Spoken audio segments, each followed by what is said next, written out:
ভিডিওটা না করে পারলাম না। গতকাল থেকে গণমাধ্যমে ছড়িয়ে গেছে আমাদের বোন আসিয়া আর নেই। কি অপরাধ ছিল এই বোনটার জানি না।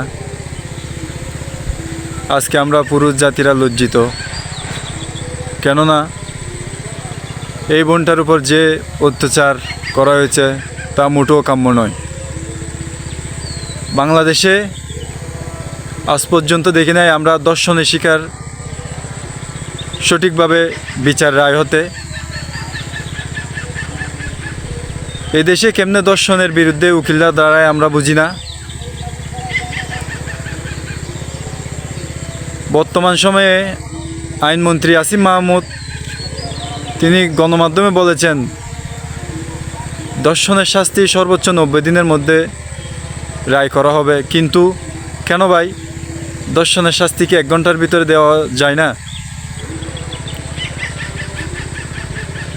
এই দেশে কিভাবে উকিলগুলা টাকার পাগল হয়ে গেছে, তারা ইহকাল পরকাল ভুলে গেছে। তাদের এই শিক্ষা যোগ্যতা সব কিছু মনে হয় মাটিতে মিশে যায় এই কর্মকাণ্ডগুলো দেখলে। কেন ভাই, উকিল হয়েছিস, দেশের মানুষের সেবা কর। বাংলাদেশের এই উকিলরা এটা ব্যবসা হিসেবে নিয়েছে। তারা টাকা কামানোর জন্য প্রতিযোগিতায় নেমে পড়েছে।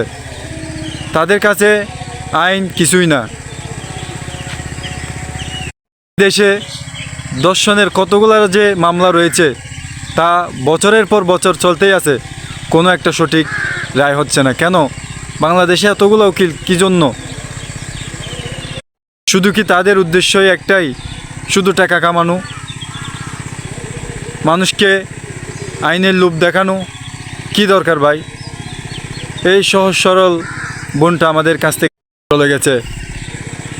আমরা দেখি অন্য অন্য দেশে ধর্ষণের শাস্তি, চীনের মতো দেশে প্রায় 30 বছরের কারাদণ্ড বা যাবজ্জীবন দেওয়া হয়।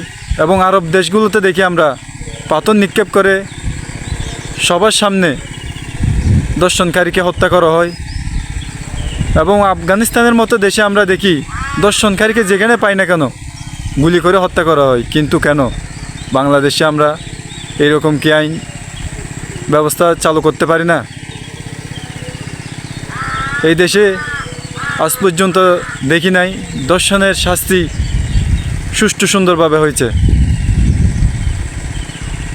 সিয়াকে আল্লাহ তাআলা জান্নাতে সর্বোচ্চ স্থান দান করুক এবং এই ধর্ষণকারীদের সর্বোচ্চ থেকে সর্বোচ্চ শাস্তি প্রদান করা হোক, যাতে এরকম আর কোনো মায়ের বুক খালি না হয়।